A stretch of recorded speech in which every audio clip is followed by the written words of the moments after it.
Okay, my awesome friends, let's stop with this whiteboard stuff. What we're trying to take a look at is how much do these bulbs cost as we burn them for more and more hours? And really, honestly, this is exactly what spreadsheets were created for. So we're going to have two videos now. In this next video we're talking about right now, I'm going to show you how to build your first spreadsheet from scratch. So go ahead and open Microsoft Excel. On my computer, it's this little green X icon down here, and here is an open spreadsheet. So they call them books. I think they're workbooks. And all a spreadsheet is, if you have never used one before, it's a series of columns that are labeled with letters, and it's a series of rows that are labeled with numbers. That's the most simple kind of way to organize data. Kind of like Battleship. You ever play the game Battleship? It's the same kind of idea. Now, what we can do in a spreadsheet like this one is put information in and also put formulas in, which is a very special kind of information, and that's what we're going to look at today. So what I'm going to do is I'm going to try to replicate the stuff we were just doing on the chalkboard and then the whiteboard, but we're going to do it in Excel. So I'm going to start recreating the tables that we did on the whiteboard. I remember, for example, we had a column that said number of hours burned. So I'm going to put it right here in cell E4, number of hours burned. And what I did was I just clicked into cell E4 and then typed number hours burned. I'm going to press enter. You don't have to put it in cell E4. The more I make spreadsheets, the more I tend not to start up here in cell A1. It gets a little cramped, so I try to put it kind of towards the center. You might notice that if you do that, it goes over the line bar between E and F. There's a couple ways you can fix that. One way is just to double click on the space between E and F up here, and it makes the bar wide enough. Okay, right next to that in cell F4, I'm going to type total cost of incandescent, INC. And then I'm once again going to double click that to make it wider. And then I'm going to do total cost CFL. I'm going to double click that to make it wider. And then total cost LED. Double click that. All right. And because I'm me, I tend to make those bold. All I did right there was I highlighted them all, and then you can just press the B button up here to make it bold. And then I have to kind of shift it out. And if you like a little more space, you can even drag. You can drag these little spaces out to give them a little more space in their cell. Totally cool. If you're so inclined, you can click on this little triangle up here that highlights the entire sheet, and then you can center it. I tend to do that too. These are all just formatting things. Okay, so all we just did was create some text. I am going to suggest at this point you might want to save your sheet somewhere. So I'm going to save mine to my desktop, just because why not? And we're going to talk about, this is the learning how to code. All right, it's going to put it right there. That way, if something happens, inevitably something will happen. You can recover your sheet. Okay, now you might remember on the board, the first number of hours we used was 0.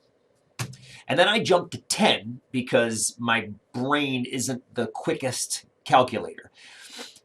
Let's not do that. Let's put 1 next, and then 2, and then 3, 4, 5, 6. But instead of showing you that, I want to show you something that's cool.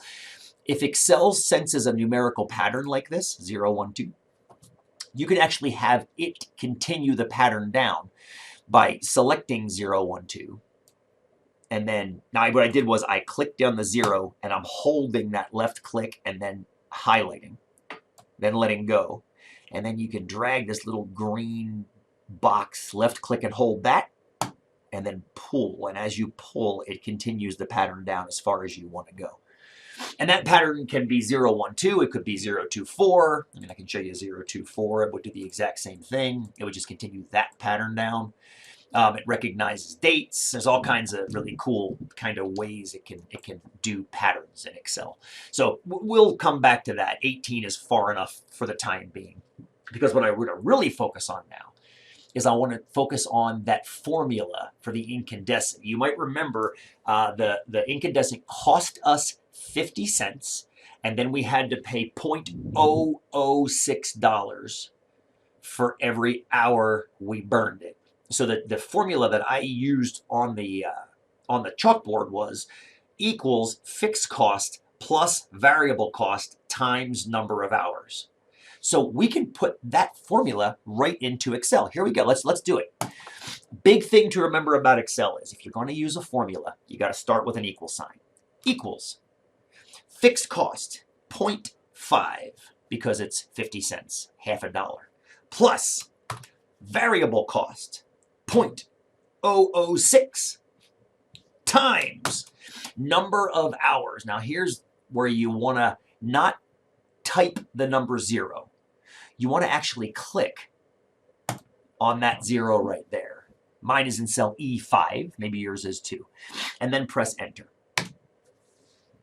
Now, that's 50 cents. If you want to see it as currency, you can click on that cell and then click on that dollar sign right there. There, 50 cents. Now you might wonder, when we type that formula, why I had you click on cell E5 instead of typing 0. Well, the idea of a spreadsheet is that formula can now be dragged down. So watch this. If I do the same thing I did over here, kind of, if I click just on the formula I just created and I pull it down one cell, notice it says 51 cents now. And why does it say that? Because when you dragged this formula down to this cell, the E5 changed to E6, and now it's referring to that cell. And if you drag it down another, it'll look at the next cell, which it looks like it's the same thing. It's actually not. It's off by a rounding error. If you can increase the decimal, you'll see it's going up. It's just that it's not enough to round up to the next nearest cent yet. And as a matter of fact, if you click in that cell and drag that puppy dog down, it'll do the costs all the way down to 18. How cool is that? That's why spreadsheets are so powerful, because they enable us to take a formula like we did right here and then drag it all the way down and autofill to the bottom. And if you want to go more than 18 hours, of course you can. We're gonna, if we start with 0, 1, and 2, and you can pull it down to, I don't know, 206 hours. And then if you want, you can drag this formula, and I can start at any point now. I can start it here too, and pull it down, and it'll go down to there. And that's $1.74 now.